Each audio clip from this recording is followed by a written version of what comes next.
equity, mate. I will say this about investing. Everything you do learn is cumulative. What I learned at 20 is useful. Equity.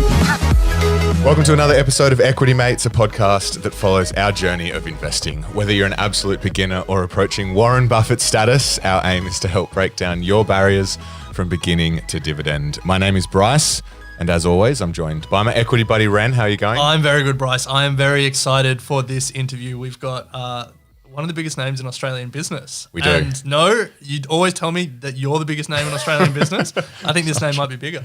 It is bigger, Ren. It is bigger. It's our absolute pleasure to welcome to the studio Mark Bouris. Mark, welcome. Hey guys, Bryce, Ren. It's interesting to be on the other side of the mic for a change. Yes. Yeah, I don't do many of these, so I haven't done one of these for so long, so it's going to be fun.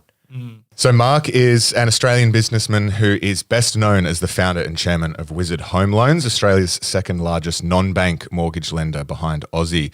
He's now the chairman of Yellow Brick Road, a business which he founded in 2007. He's also the founder of Mentored, a platform that inspires, educates and motivates future business owners. And we're going to cover so much of Mark's journey in business in today's episode. And we should shout out that if you haven't actually listened to the episode where we appeared on Mark's show, do yourself a favor, go and listen to that. We thoroughly enjoyed that experience. So Ren, let's kick off. Let's do it. So Mark, we always like to start by hearing the story of someone's first investment. We find there's generally a good lesson or a good story that comes out of it. So to kick us off today, what was your first? That's a good question. The very first time I invested in time and effort, because I never had any money growing up, so was in a business.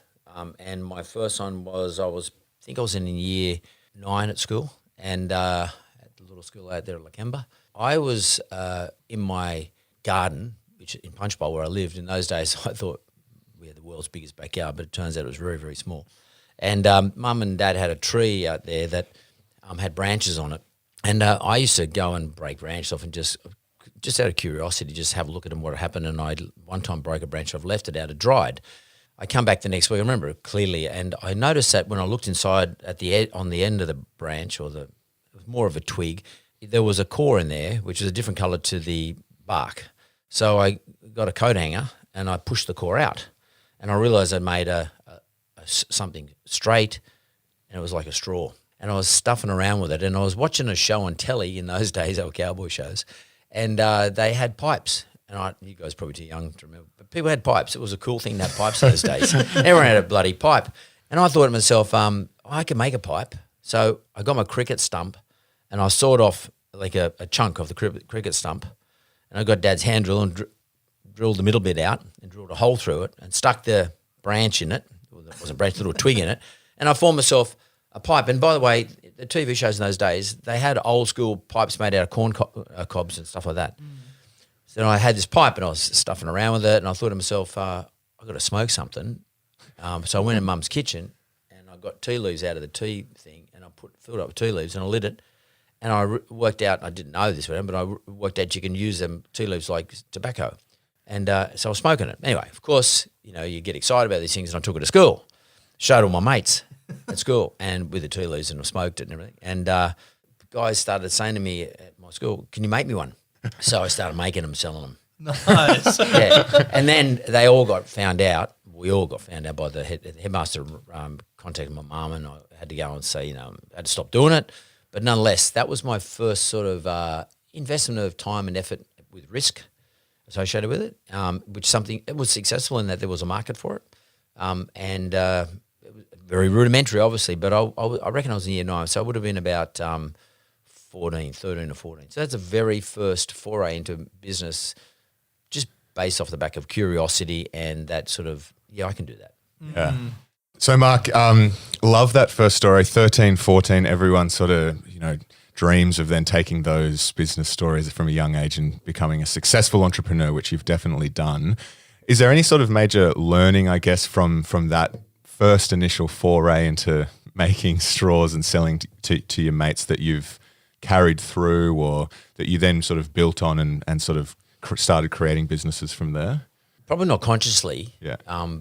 Today, yes, consciously. But then what it did is it affirmed the importance of curiosity and believing that you can do something and being prepared to be an observer. So observation, I think, is a really important thing when it comes to business. There's a lot of power in observation, like non-judgmental observation, just observing the way things exist and happen. Really just even from a sort of like a physics point of view, the power that you get out of sitting around watching how things happen, how people interact, how people respond, what creates interest. And then just saying to yourself, well, how can I improve on that? Or how can I actually do that? Compete or not compete? Participate. In life, there's some people who just participate and there's some people who observe, but they never talk. If you want to be in business, then you've got to learn to blend those two things. Observe and participate, then observe and then participate. It's a mix of the two, but the two are very powerful when you bring them together. And there's no getting excited or there's no being passionate, all that bullshit. To me, that's all bullshit. It's quite logical, it's deduction-based, and it is dispassionate. You nearly got to go about it in a dispassionate way. Isaac Newton observed his 3 laws, his immutable laws of motion, which still exist today, came about through his observation. So I think that's really important. Well, if Newton has 3 laws, I think you could add a 4th immutable law, which is that Australians love residential property. And They sure do. You observed that law and started Wizard Home Loans in the mid-90s. Can you tell us about the inspiration, the observation, and then the participation that really got Wizard off the ground?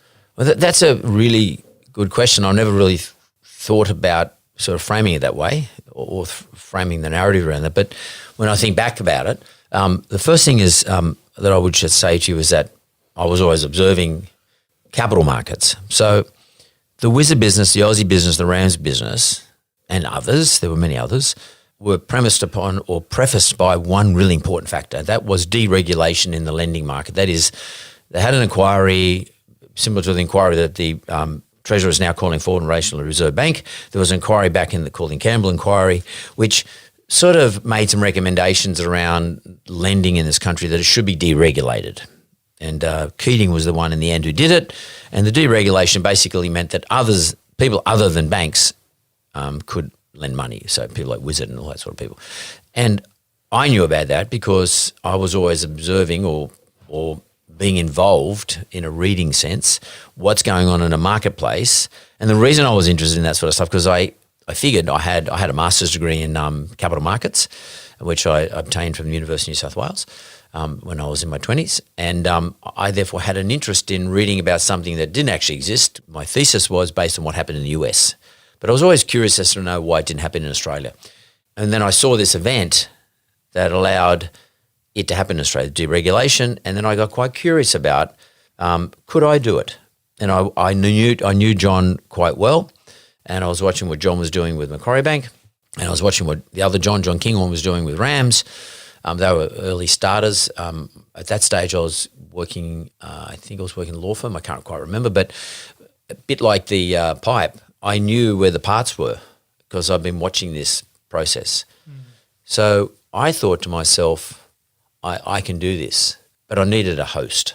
I mean, a bit like I found a tree in the front garden. That was my host. I have to have a host to implement my idea and then participate. And so I found a host. The host was a company called Mortgage Partners or something like that. It was a group of 4 guys who had a mortgage broker business, which helped me borrow some money. And I needed the money to borrow that money to do a property development, to build some house. It was a house land package deal out at down Southern Highlands where I bought the land. I had to settle on it. I didn't have the money to settle on it because I never had any money, same as when I was a kid. And I couldn't borrow the money, and I had to build 20 houses and 20 lots of land to build a road and all that shit. And these guys arranged it for me, and I thought that was a pretty good job of what they did. I'm going to go to them and say, why don't you go and do what Aussie and Rams are doing, because you're really good at this mortgage business.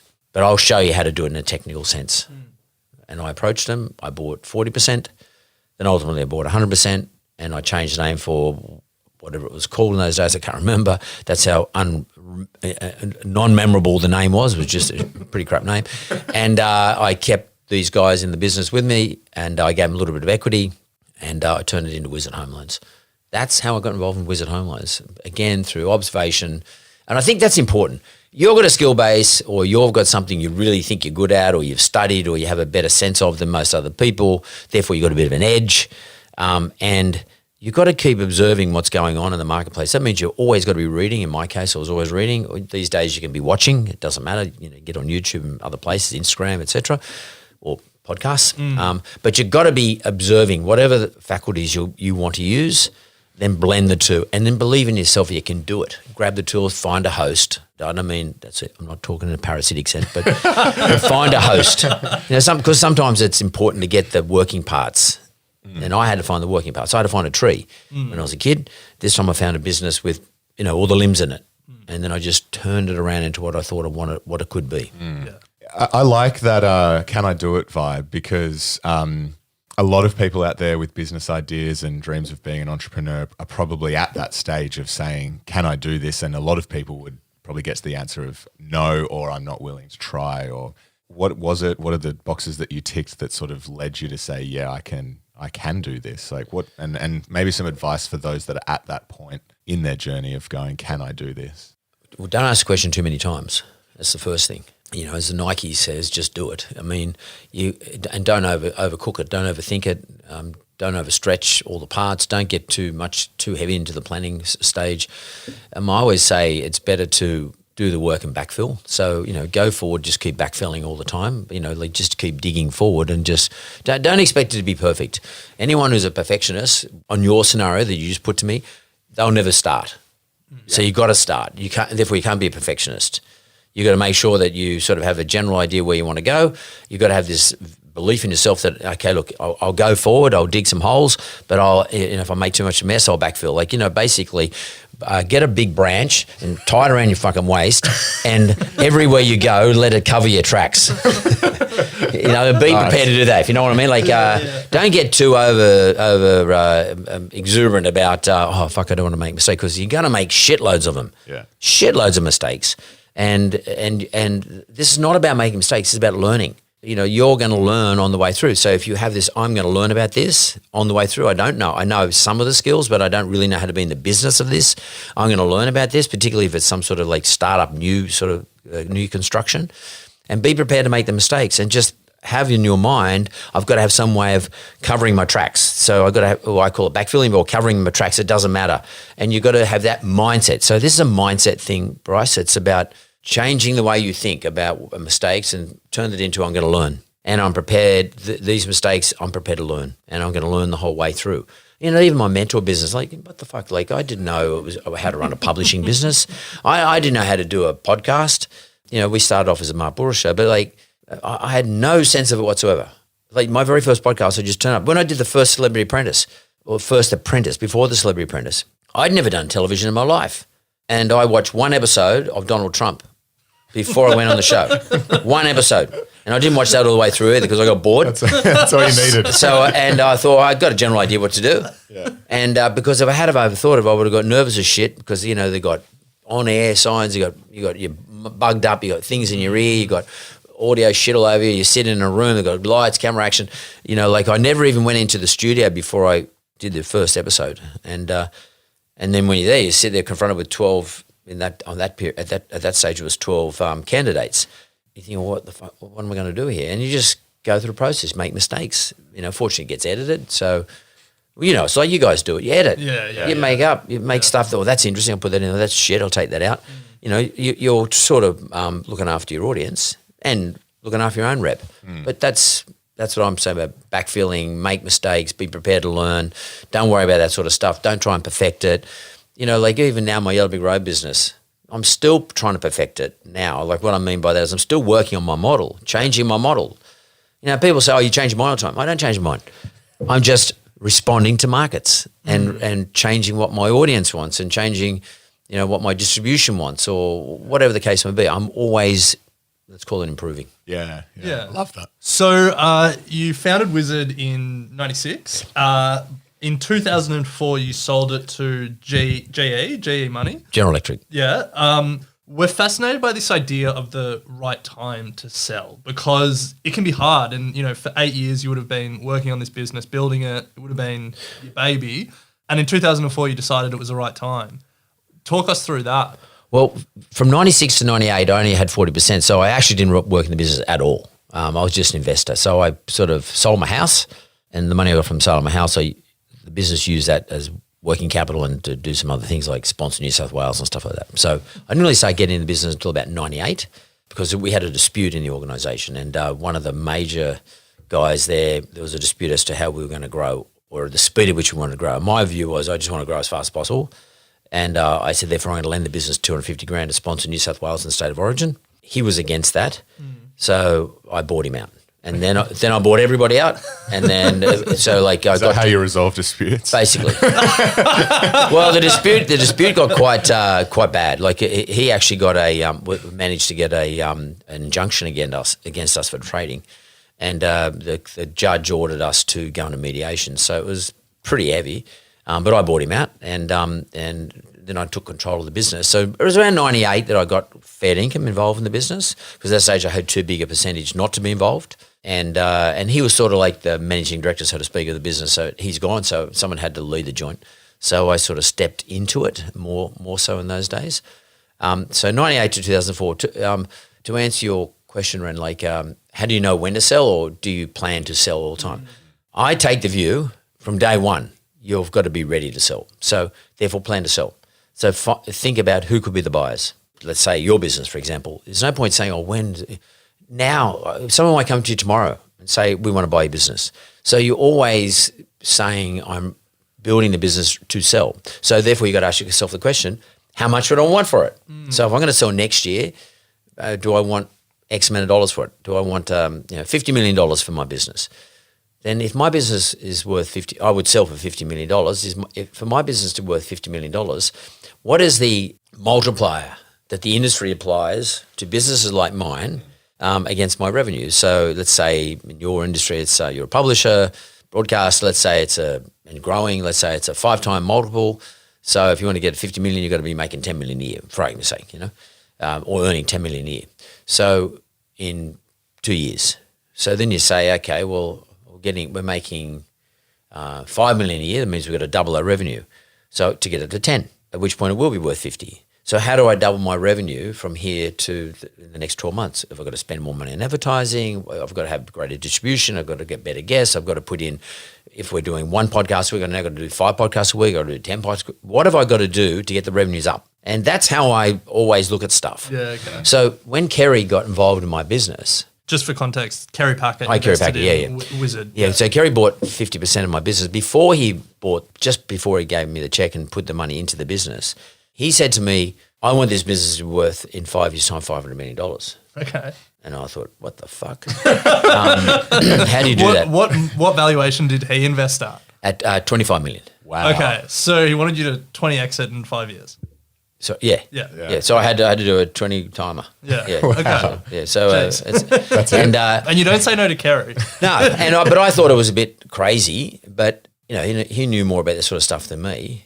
And he didn't say he wanted to sell. He just said, let's put ourselves in a position every day between here and year 5 that we could sell for 500 million in year 5. Wow. Not that I want to sell. And these are called liquidity events when you have shareholder agreements. Big shareholders come in, they always want a liquidity event. They say the liquidity event's going to be in 5 years' time. The liquidity event basically means we sit down, all of us, and we sit down and we agree to we list, we sell, or we stay. That makes sense. That's what most big investors want. So his view was, here's my liquidity event. Will happen in 5 years' time. We'll sit down and work out whether we sell, list, or stay. Yeah. He didn't care which was he wasn't saying we've got to sell. But to do that, you've got to say, okay, well, what value would we sell at? What value do we want to have? It makes you start to think about these things, which you would not ordinarily think about. Otherwise, you just get caught in the weeds every day doing what you're doing, and you don't have a bigger strategic thought sitting around you. So in everything you do and plan should be around when do I want to exit and what price do I want to get and how do I work backwards from there? So you build your budget off the back of that. So that's what we did. We built our budget off the back of that.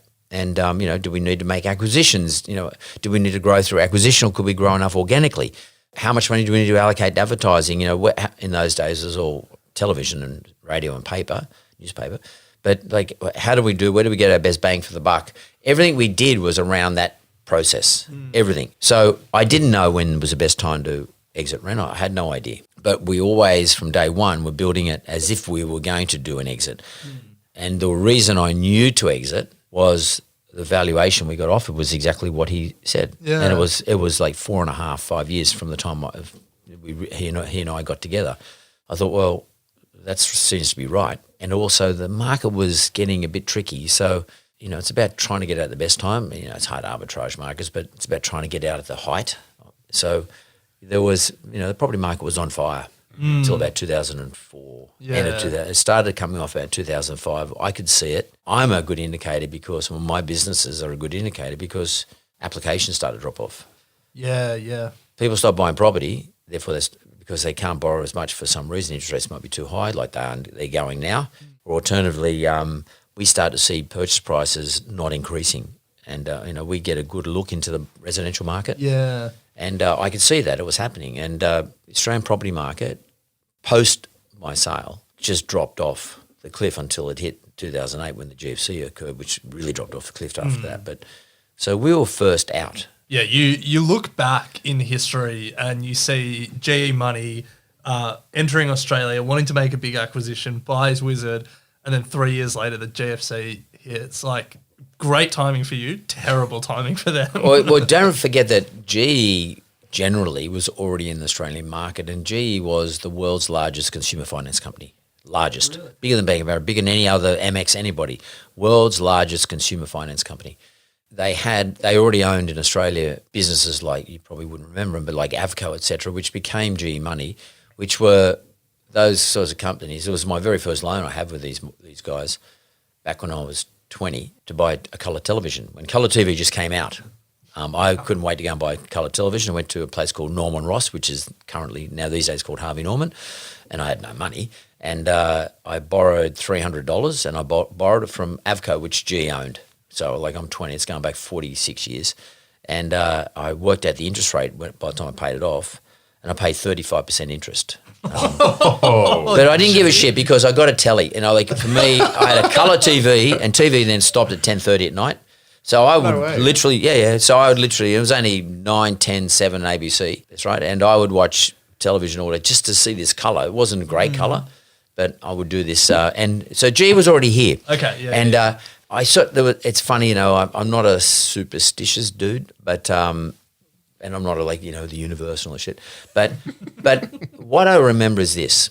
Kerry said to me, he said, not only have we got to have a price we would sell for in 5 years' time, we've got to find who the buyer is. So you got to know, you got to build the business to suit a buyer.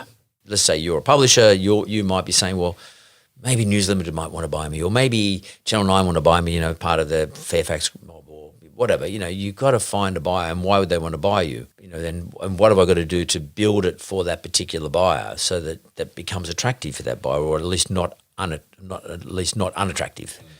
And as I said, I was always I read everything in those days, especially about my game, mortgages. And I remember reading the paper, and there was a guy called Don Argus who was those days was the CEO, very famous CEO, banker of National Australia Bank. And Don Argus was in an interview, just like we hear the CEOs of the big banks today. And the question by the AFR, the Financial Review journalist, to him was this: what keeps you awake at night? Which competitor coming into this marketplace could completely fuck up your business? And right now, the same question gets asked by journalists to the bosses of the big four banks in particular, and the answer is Amazon, Google, they worry about that. Then the answer was, Argus said, someone like General Electric coming to Australia and participating in this marketplace, because the GE balance sheet was massive. Yeah. World's largest company at the time by market cap. Its market cap was greater than every Australian company, including BHP and the banks, added up together. Really? Wow. In 2004. So it was massive. So it had the capacity to take on the Australian banks who made a fortune. It was just like they were the most profitable banks in the world. And I remember reading that, Don Argus say that. And to be honest with you, I didn't really know much about General Electric when I heard Don Argus say that. But it did stick in my mind. It did make me go and start doing some research. And then I worked out that GE owned a mortgage insurance company in Australia called Genworth. It changed its name later down the track, but it's called Genworth. It was the biggest mortgage insurer in Australia. So every deal we did at Wizard, we used to have to get mortgage insured through a company called Genworth. I made sure that I met the guy who ran this in Australia. And his name was Tom Gentili. So they had the biggest mortgage insurer in Australia. They had all sorts of other stuff, in the country, in Australia. They're the biggest aeroplane maker, for example, in the world. I got to know Tom, and because we did business with him, we were one of the biggest non-bank suppliers of mortgage insurance requirement to them. And I started to discuss this, Tom, at some stage I'm going to want to get out of this business. What's your interest?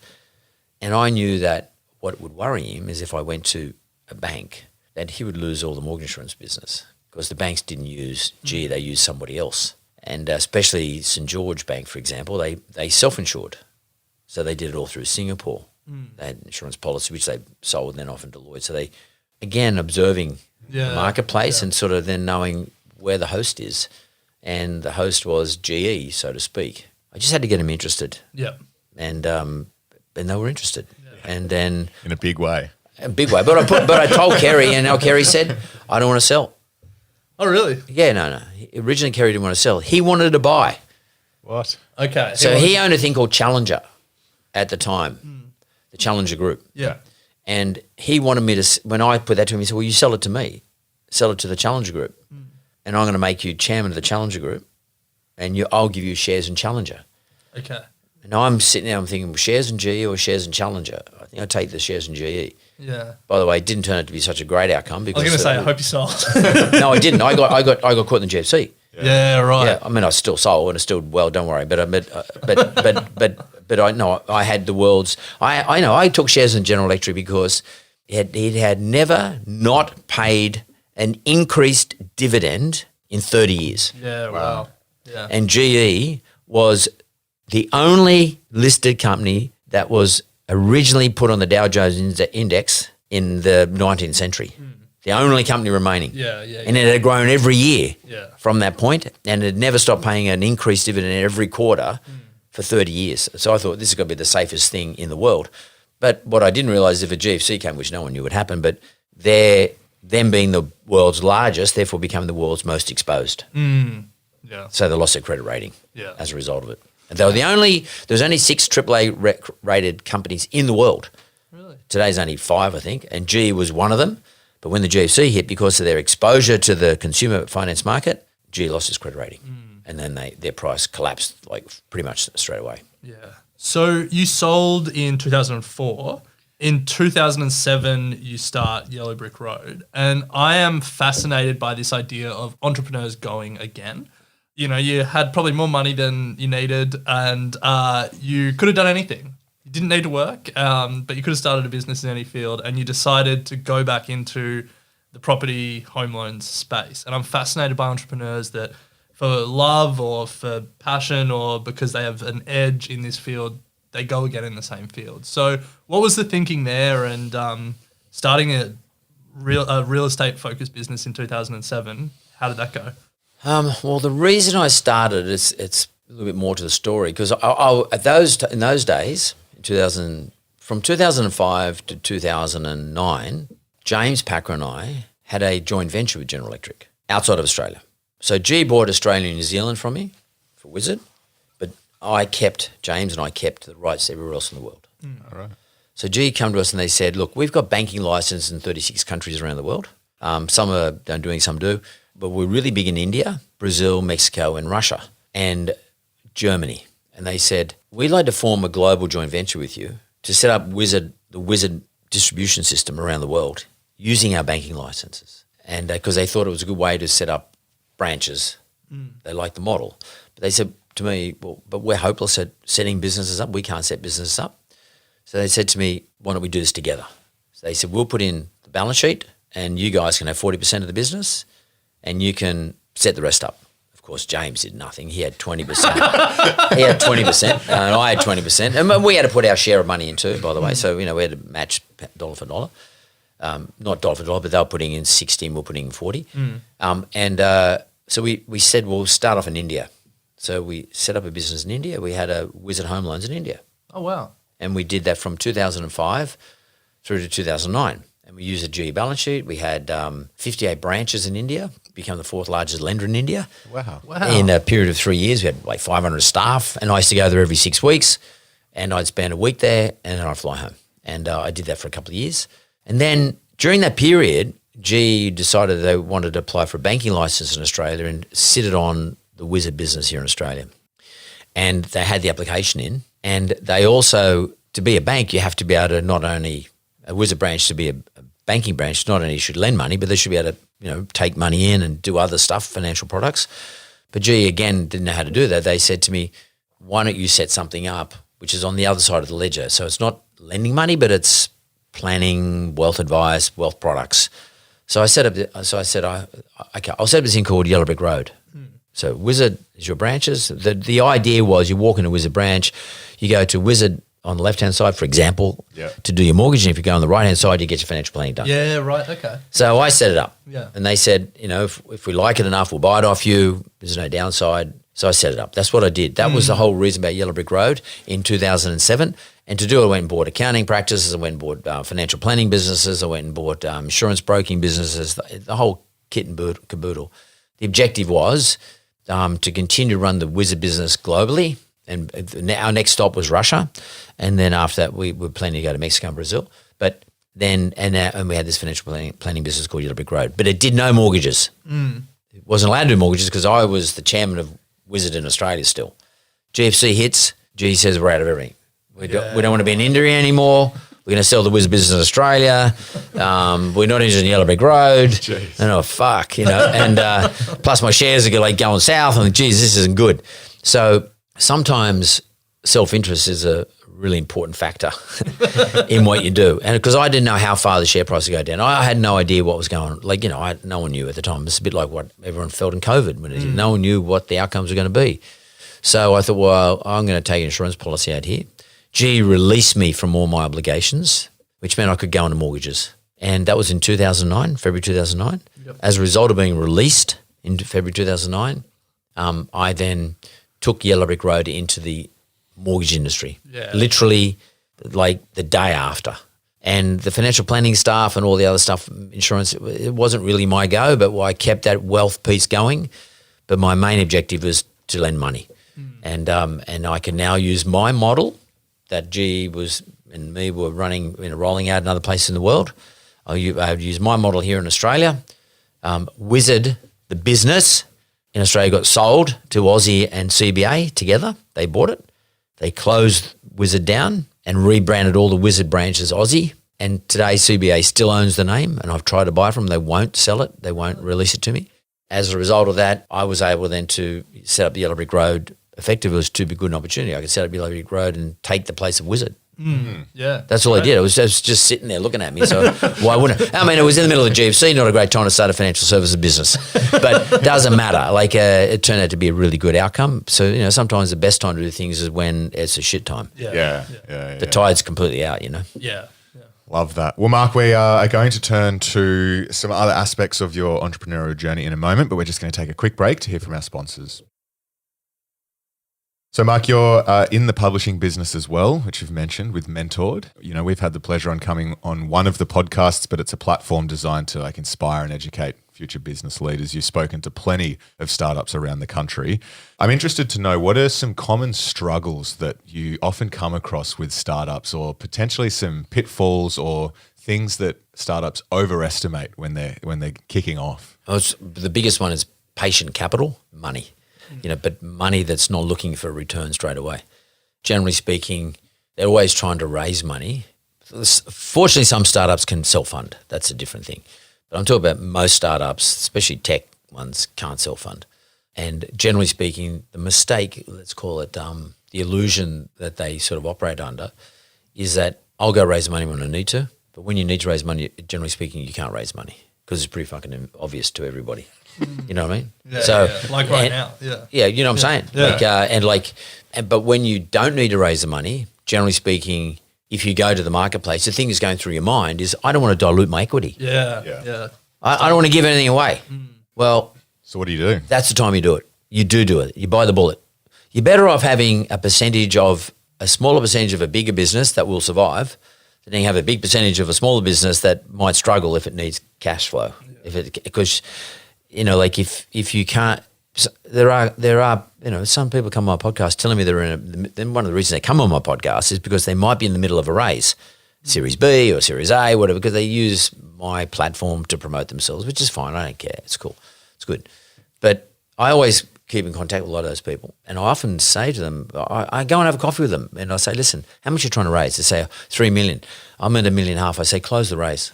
Take the $1.5 million. Kerry used to say to me, the money's on the table, take it off the table. Don't ever leave the money on the table. Yeah. Ever. Yeah. Don't think that you're going to get 3 if you've got only got 1.5. I mean, if it's like oversubscribed, that's different.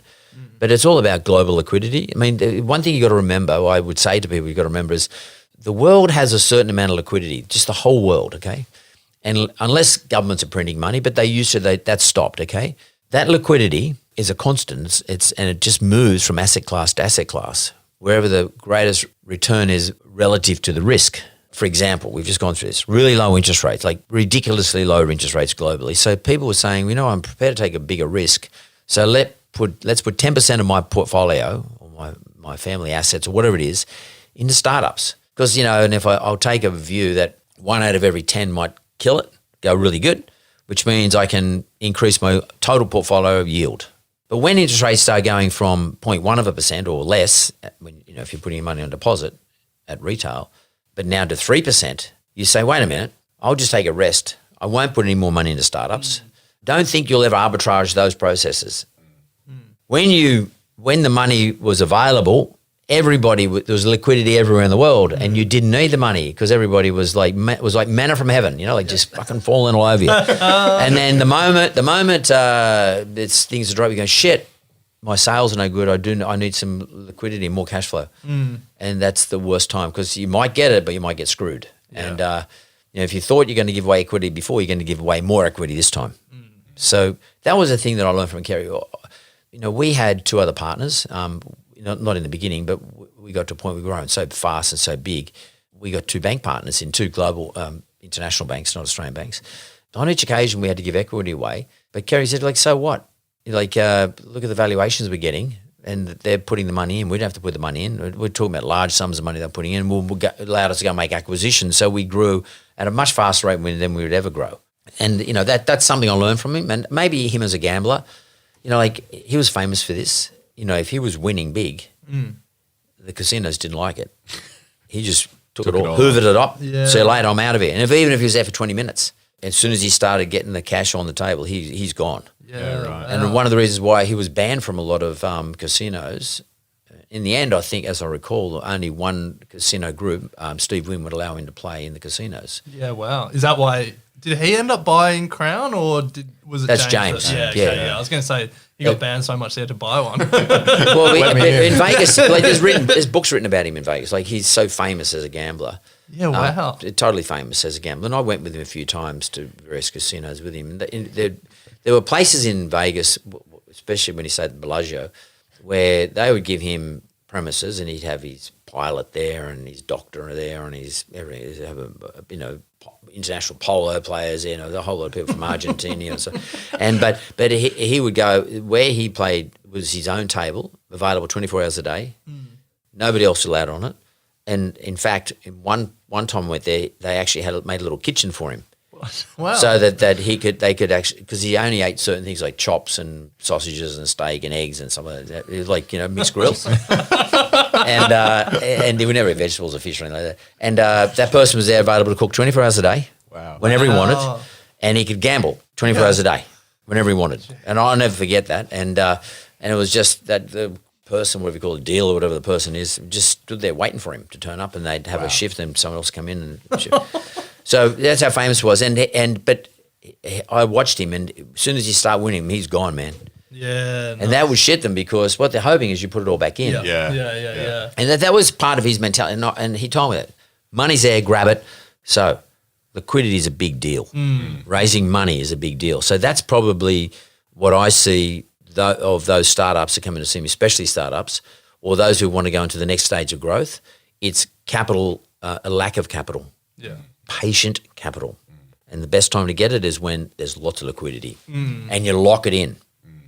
Yeah. So we've spoken a lot about Kerry Packer and, in terms of the pantheon of Australian business greats, he would be right up there. But I think you, more than most people, have had exposure to a wide range of business people in your Wizard days with Kerry, with all the startups you're speaking to now. I guess across all the great business people that you've met, are there any common traits that you see time and time again?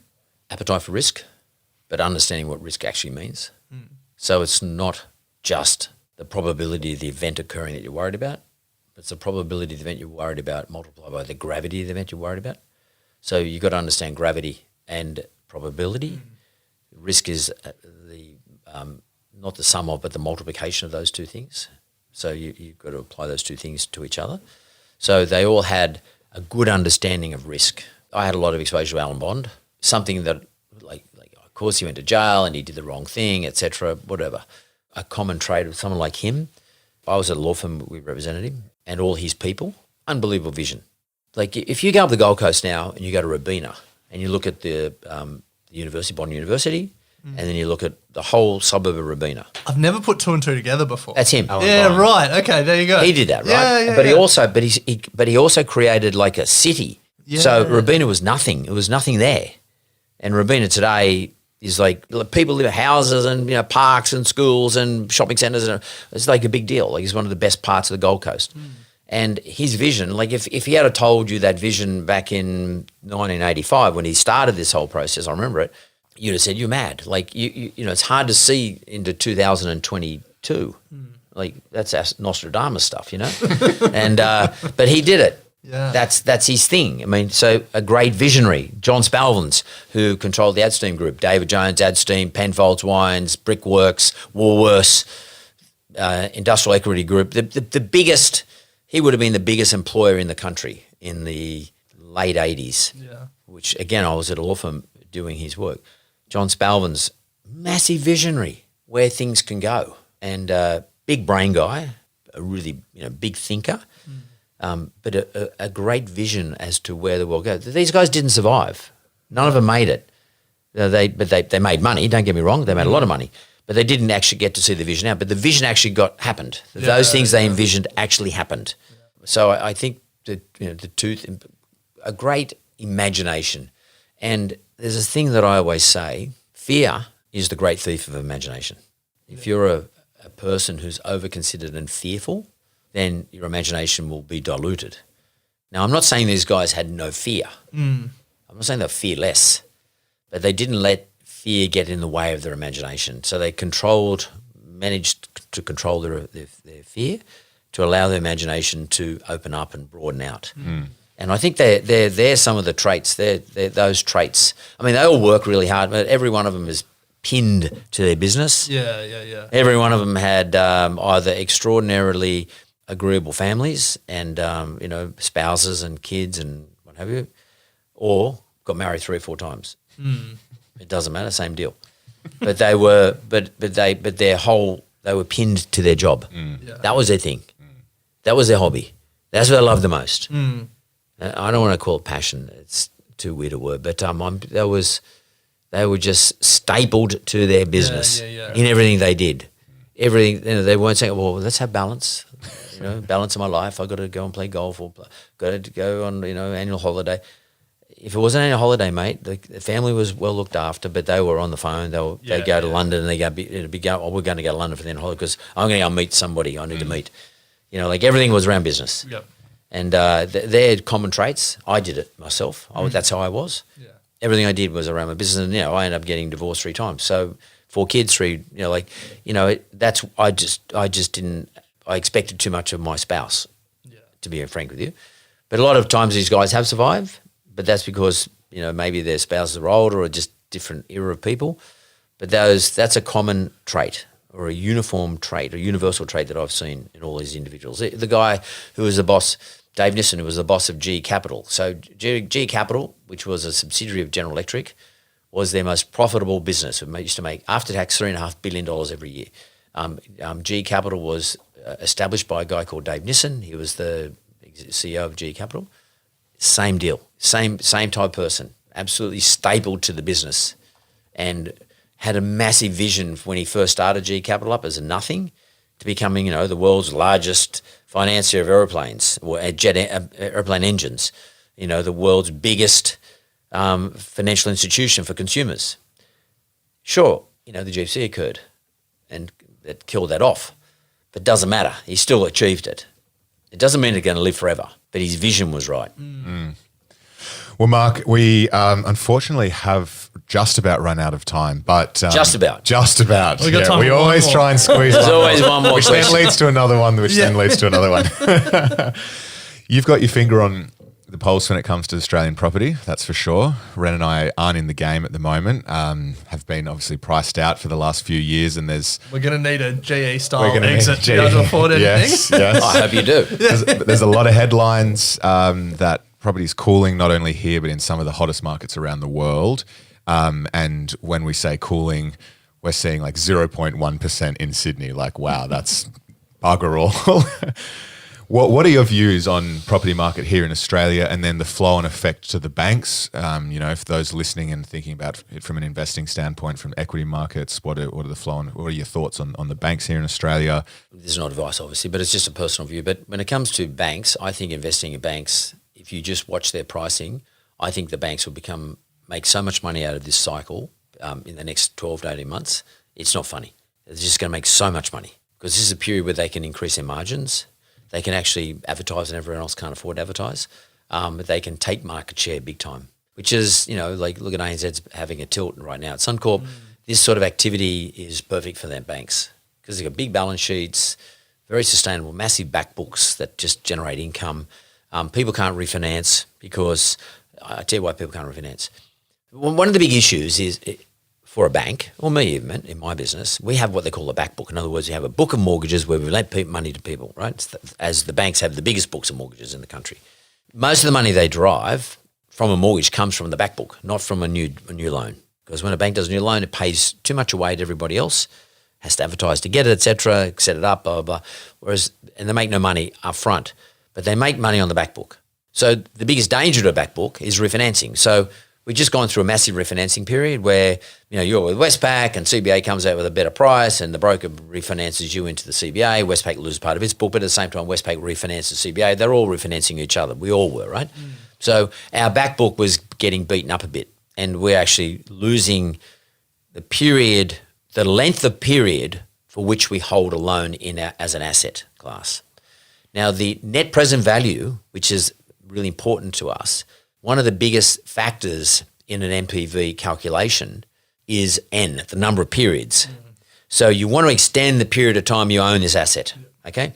So, if people who do an NPV calculation, it's not that sensitive to interest rates, it's more sensitive to time, to N, and principal. So the amount of money you lend, the amount of the asset, the amount of money you lend. So I do see the amount of money that we lend going forward being less. But as I said, that's not that important over the next 2 years for the banks. So the P in the NPV piece will be slightly affected going forward. But in the terms of the back book, the only time if principal can be reduced, that is because interest rates are really low and people are paying off their mortgage faster. But guess what? Interest rate is going to be really high. So people will not be reducing P in the NPV calculation. In terms of N, the number of periods, that's going to extend because if I look at you, Ren, and you come to me and you got a loan with Westpac, let's say you got $1 million loan with Westpac today. Let's say your income has been the same for 2 years. Yeah.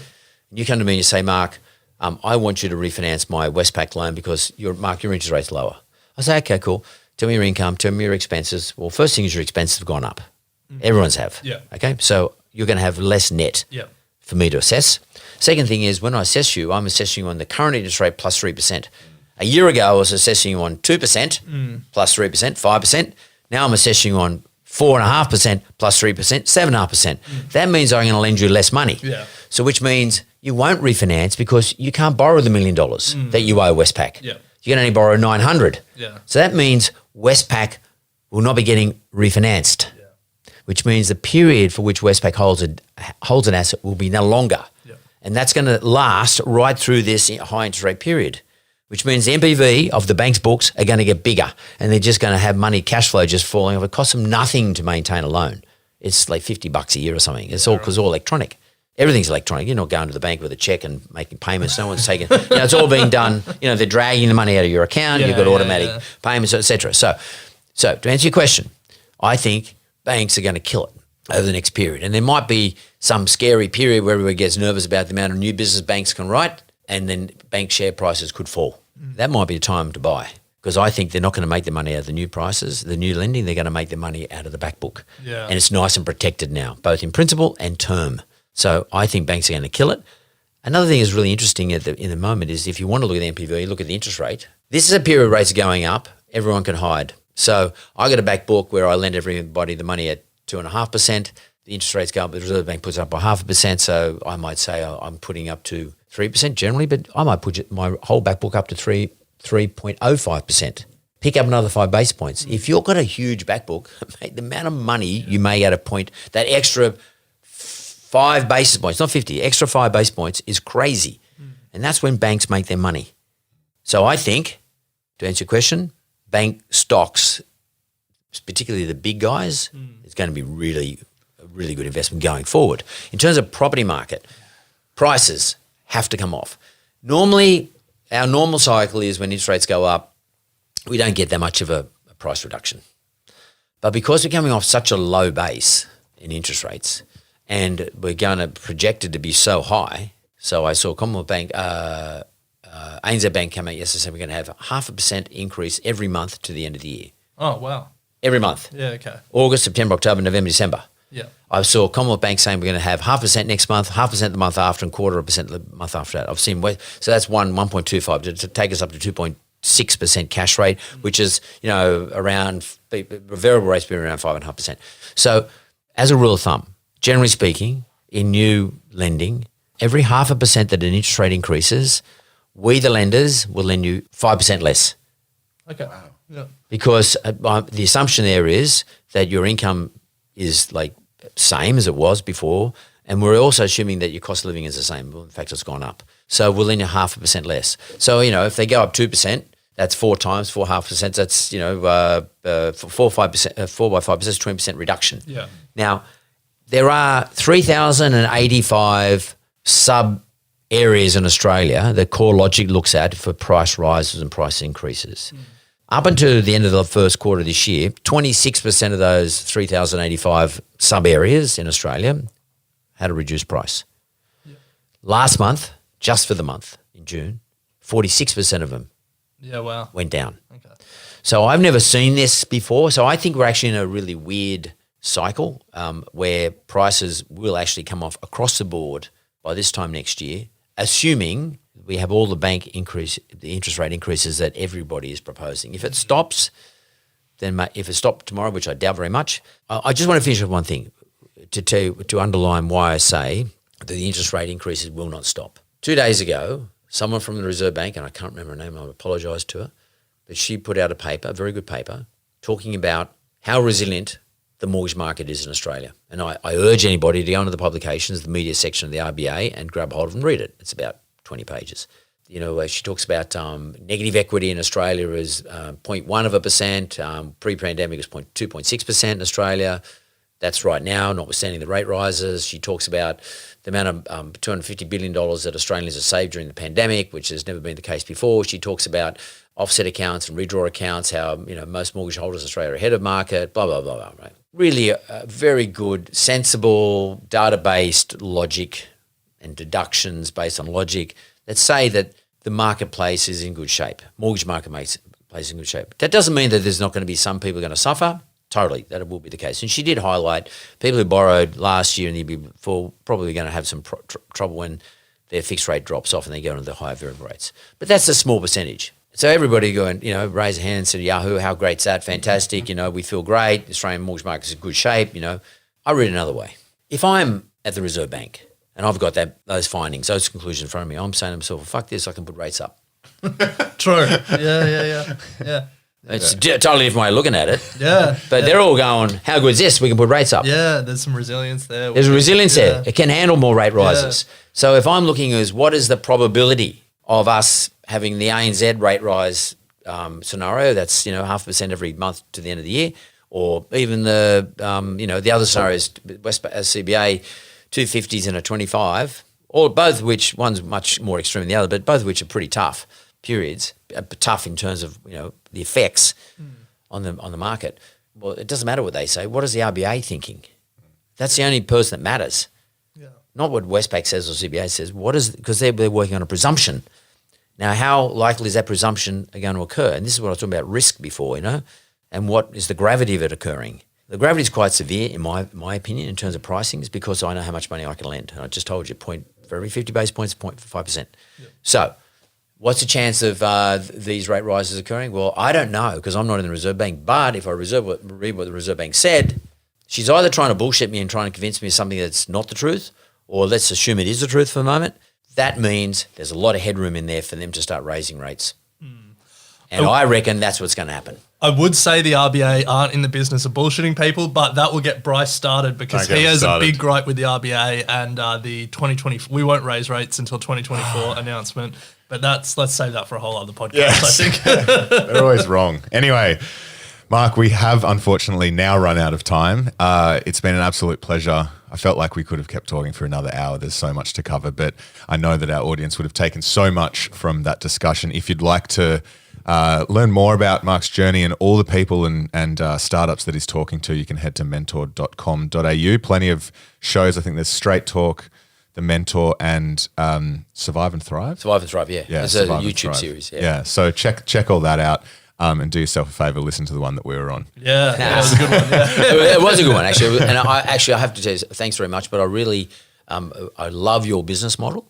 I think your business model is very good. It's quite intellectual and quite very smart. And you have lots of publications with others doing the publications for you, so to speak. So you're not spreading yourselves too thin. It's a wrap up. So you're a broadcaster. I mean, all of us are like broadcasters at the end of the day. We're all like television stations, just we're putting on different platforms, but you're a broadcaster. And I can see at some stage someone tap you on the shoulder for sure. Well, thank you. Right. Hopefully it's the GE style tap on the shoulder. Maybe. But thank you so much, Mark. It was an absolute pleasure. Nice work. Hey, thanks for listening to this episode of Equity Mates. We love hearing from you, so drop us a line at contact@equitymates.com, or even better, go to your podcast player and leave a 5-star review. Also, a reminder that the Equity Mates content train doesn't stop when you've run out of episodes to binge.